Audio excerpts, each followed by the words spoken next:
Welcome back to YKTR Trending.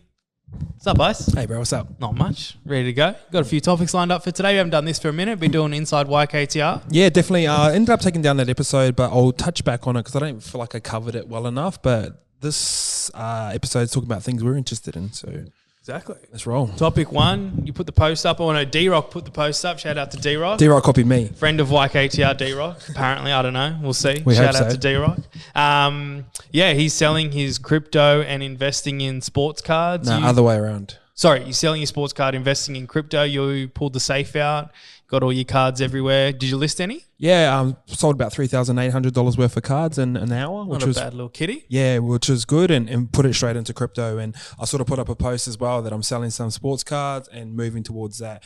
And I've been massive on sports cards. I think it's still a massive market for it. One of the boys in our car gang wasn't happy that I put up that post. He said, "Are you trying to pull people away from like buying cards?" Nah, I think cards are still going to be relevant. We'll talk about a few different things right now, but for me, I want as much money as I can in crypto right now, and if that means selling some cards I don't want or cards I don't think that are going to go up in value, I'm going to do that. So I think it's just a smart move. And you got D-Rock, who's pretty much a guy who sits by Gary Vee every single day. 2 days later, he's doing the exact same thing. So I'm sort of grateful that I sort of thinking about the same things that they are. So yeah. Still think sports cards are going to be a big market. I'm still going to hold on to a bunch of my Lucas, a bunch of my big guys. I still think those are going to scale up as well. But I'm not emotionally attached to them as much as I was last year, where I was just fucking spending money on anything and everything because I had a fear of missing out. But yeah, it's just nice and selling. I'm just moving money elsewhere. That's all I'm doing.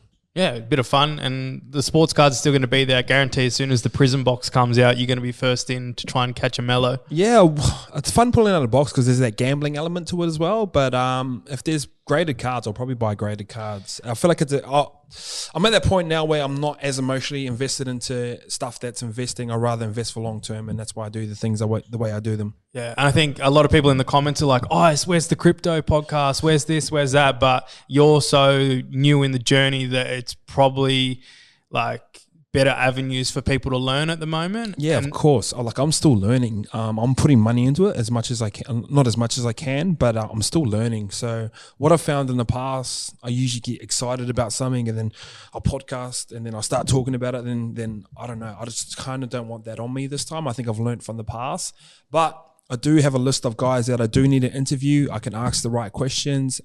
Just give me a week or two because it's going to happen. But look, jump on YouTube, jump on Google, jump on podcasts. Follow Fortify on Instagram. Just listen to everything he says. That's all I've been doing. So see if this guy's still around. Have you ever seen him on Ian Ballina? Nah. So he was the GOAT back in like 2017. I think I told you the story about him before. Is he Australian? No. So he's this Nigerian. I'm pretty sure he's a Nigerian guy that's living in the States. He was like, used to be in his spreadsheets and everything. Like you go what ICOs to buy, try and get into them early back in the day. And he came out and did like a tour, ended up on the Today Show on that to be the crypto guy when it was hyping in 2017. So I don't know what he's doing with his channel now. Just going to click on it here. We're live seeing what Ian Ballin is up to. Yeah, here's a question. Why haven't you bought any crypto? You're a smart kid. You guys hear some excuses. Here's the excuses. No, I've told you before, I've got other things that I'm taking care of at the moment that before I need to worry about myself, I need to take care of that first. And but it's, I'm interested in it. I keep my eye on everything. There's the excuses I hear every single day. You can't put $100 in. Yeah, I probably could. Well, you're missing out, bro. I know. We'll see. Lukey Crypto coming soon. Yeah, so next topic we had similar to crypto is that the Top Shop, the NFT? Yeah, so what Top Shop is, so we're talking about sports cards. There's these things going around right now, and Top Shop is a verified website from the NBA and plus the Players Association as well. So they're linked up. This ain't just some fucking random shit that some random company's done. So if you think of sports cards and you think of it as a physical piece of cardboard, you can grade them. What's actually happening now is you can buy moments. So say LeBron hits a game-winning shot and there's only 5 of these NFTs, non-fungible tokens on the internet. You can actually buy those now. And there's a lot of money in it. And it sounds so stupid. Like everyone knows I'm in that card gang with all the sports boys. I told them about this probably about 6 weeks ago. And like it's starting to the game momentum now. I think there's been about $30 million US spent on these highlights. So we'll definitely put the link down the bottom, check them out. So what it is like, say like Tyler Hero goes for a lap. You can buy that moment now online, and it has all this coding behind it where you might, just like basketball cards, you can get the 1 of 1 or the 1 of 5 or the 3 of 5. And obviously the more rare it is, the better it is. And how much did that LeBron sell for? Yeah, so the LeBron one, I've got in this article here, that sold for more than 30K. No, 78,000. Oh, that's where I'm scrolling. Go up. At the top. Oh, yeah, 71,455 US dollars. So, and I seen a guy on Twitter, he brought a Colin Sexton moment for $999. The next day he sold it for $2,000. So there's this crazy little space at the moment, and everything that's online. Oh no, it is in the article. Colin Sexton moment last night, NBA Top Shot for $999. Same morning he sold. The next morning he sold it for $1888. And you talk about those types of returns. You don't really get these returns anywhere else. So if you look at shares, historically, you're going to get 10% over the course of a year. You can double your money in these types of things. And don't be like, hear this and get all excited and start throwing money into it as well. Bro, there's crypto art going around at the moment. So there's all these artists going around doing these 1 of 1 pieces. You can buy those as well. So everything's sort of moving online right now, and it sounds kind of scary. And I'm talking to guys that love sports cards, but when I told them about this Top Shop thing, that all of them go, nah, that's not going to work.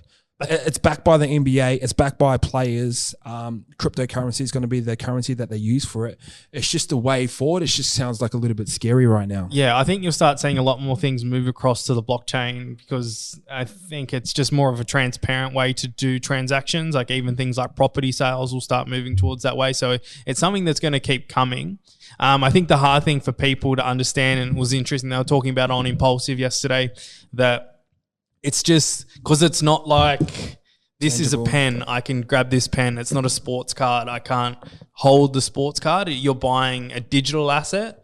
And that's why like people don't really fall into investing into like shares and stuff, because you never really touch a share and stuff like that as well. So that's what I said to the boys that are having a go at me in the car gang, saying I'm trying to pull people away. I was like, nah, that's like saying you're going to try and pull people away from gambling or casinos. Like everyone knows that's probably not the best chances of winning money, but it taps into the human psychology. Are you going against, like, you see like you said, you can touch it, you can feel it. It feels mad when you see something tangible on your doorstep and you know that you've had to work hard to get that, and you can feel it. And there's a different vibe to that. And this is why I don't think, like, one, lack of knowledge, people aren't moving towards this sort of crypto online space as well. But that's the other reason as well. You can't really touch or feel it or see it. Yeah, so interesting to see how it plays out over the next sort of 6 or so months. Have you got one yet? Are you going to keep your eye on it? On what? You haven't got any of it yet, though? Nah. But you can buy, so it's the same philosophy. You can buy packs and then you can pull out a fucking $50,000 highlight. Yeah. It's the same theory. So whoever's doing it is super smart. Way less than doing box breaks and putting your gloves on, setting your cameras up, setting up a stream like that. It'll still be fun. There's this Mike Malak. He done his last night shift vlog. He was sponsored by this mystery box place. Yeah. It's called Hype or something. Yeah. Bro, I thought that was a really good business model. So the same thing online, you can buy like a mystery box, and it's got like you could buy a Yeezy box, and you potentially could pull something massive. So it's tapping into that psychology of like people just want a chance to win something bigger, and people will just buy off it. And it's really, really interesting business model. And I thought, fuck, this place would kill it. Yeah, he bought Lana the Gucci stuff or whatever it was. And then bought him like 2 things. That was a cool shirt. That it was the Pleasures brand that he ended up copying. Yeah. Pleasures is cool. Pleasures is cool. Next one is, I can't say that. Say how? What? Decentraland. Decentraland. So more online worlds.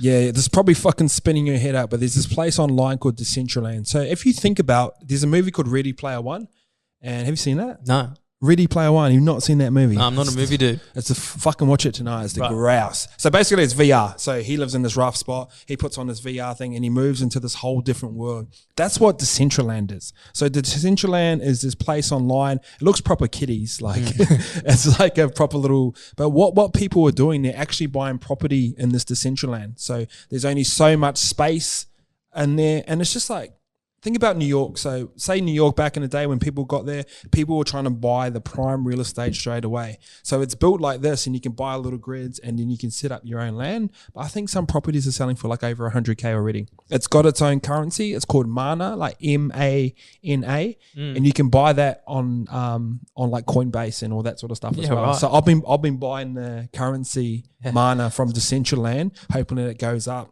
And Josh Dugan, he's into like he's big into this sort of stuff as well. I think he's doubled or tripled his money from buying Mana not too long ago. Yeah, wow. But Decentraland, so obviously right in the middle of it, there's like a place that's kind of like the Westfields, and then obviously that's the property that you want to be around. And you got to think in the future. Say we rock up, and instead of us going home, we used to go home, sit in front of the TV, watch TV. Now we go home, jump on our phones, look at all our phones. Once VR comes, and I still think it's a long way off. I've got nowhere near. I've got about that much knowledge on the back of it. Once we sort of move to the point where VR becomes a part of our nighttime ritual, shit's going to change, and then shit just starts all over again. It's like, and there's a place called Earth 2 as well. So it's pretty much replicated the whole Earth into virtual land. So you got to think the world starts again. So people, what they do, they rush for prime real estate, and then they build businesses off the back of it.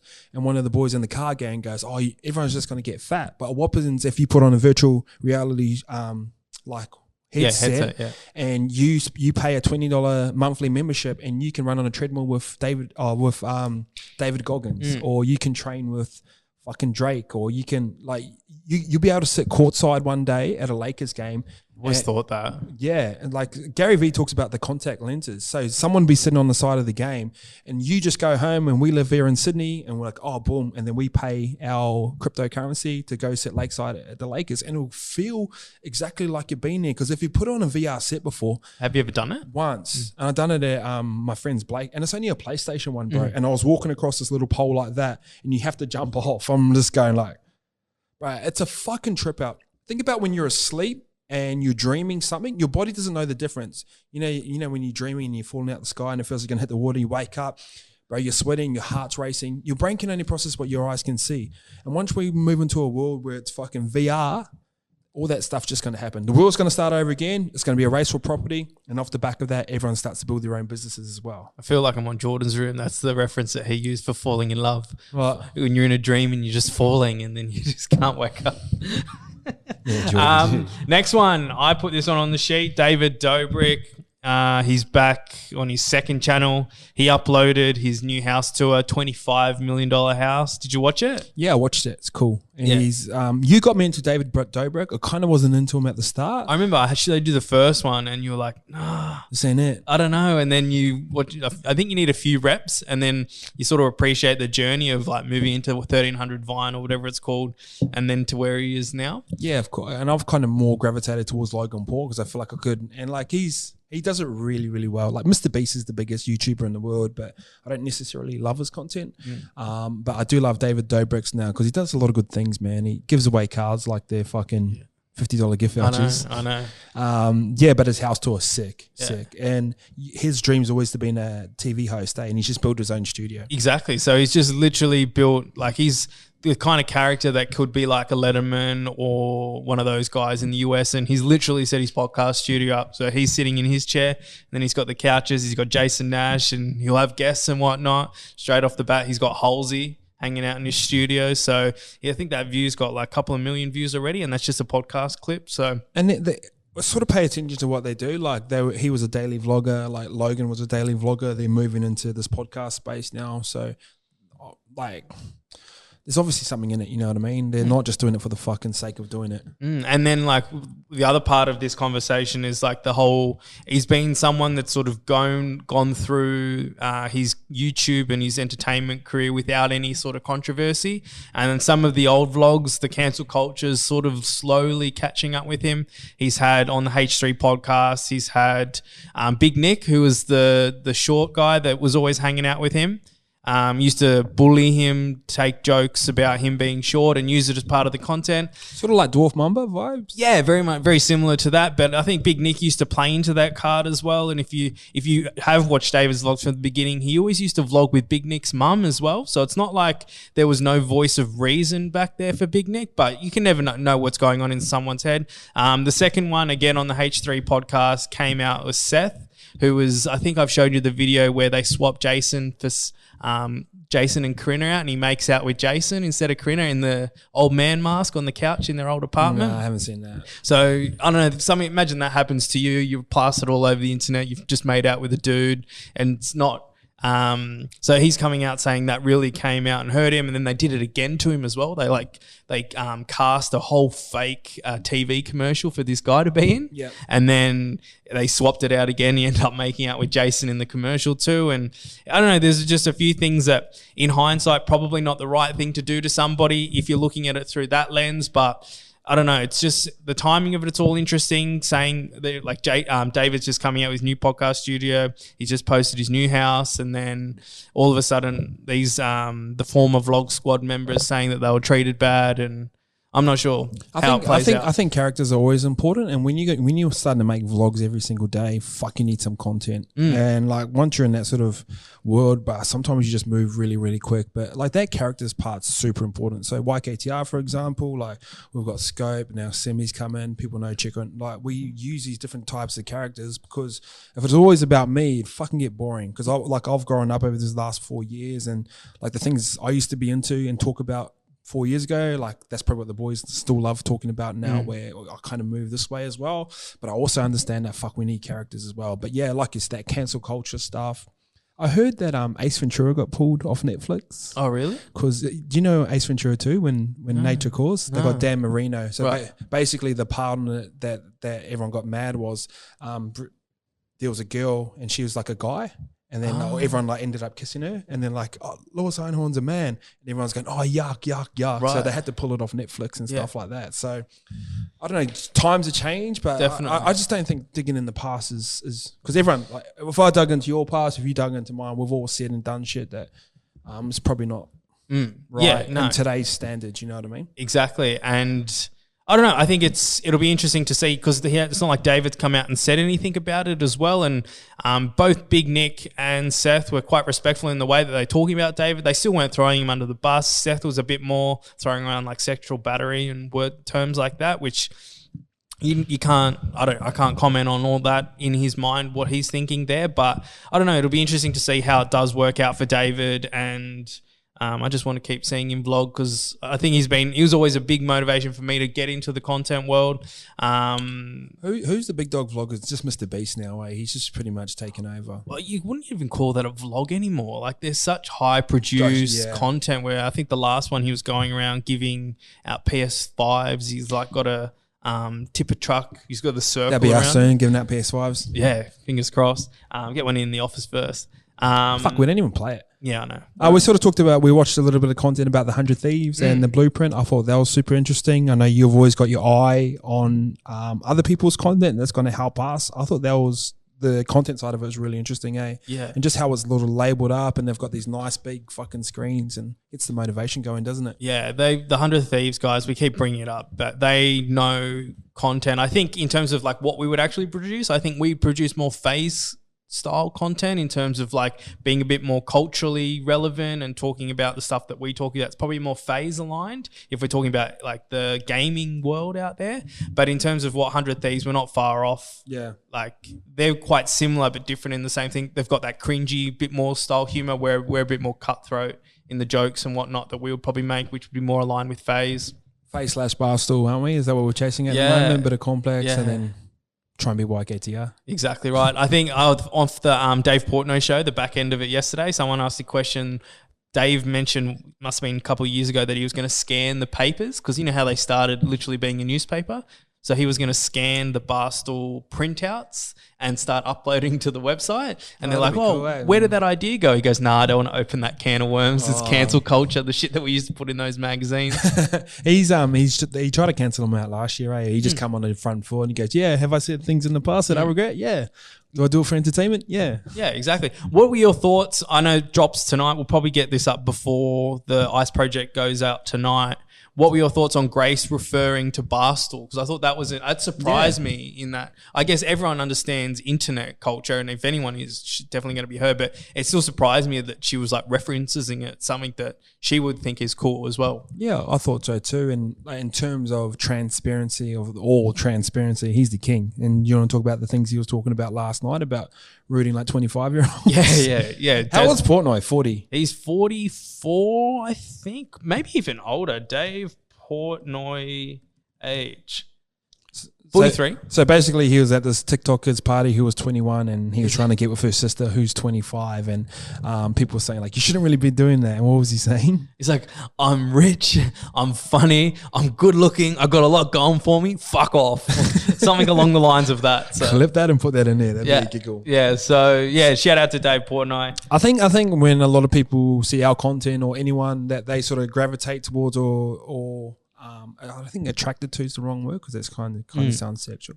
It's usually the people that aren't scared to be themselves, and he's one at like the ultimate scale right now. And he's like a great business mind, but he still acts like a degenerate. And I think that's sort of something appealing about him. And to have someone like Grace, who we thought should gravitate towards 100 Thieves and FaZe Clan, which she probably has, but she was sort of talking about Dave Portnoy, which was super interesting. Yeah, I think.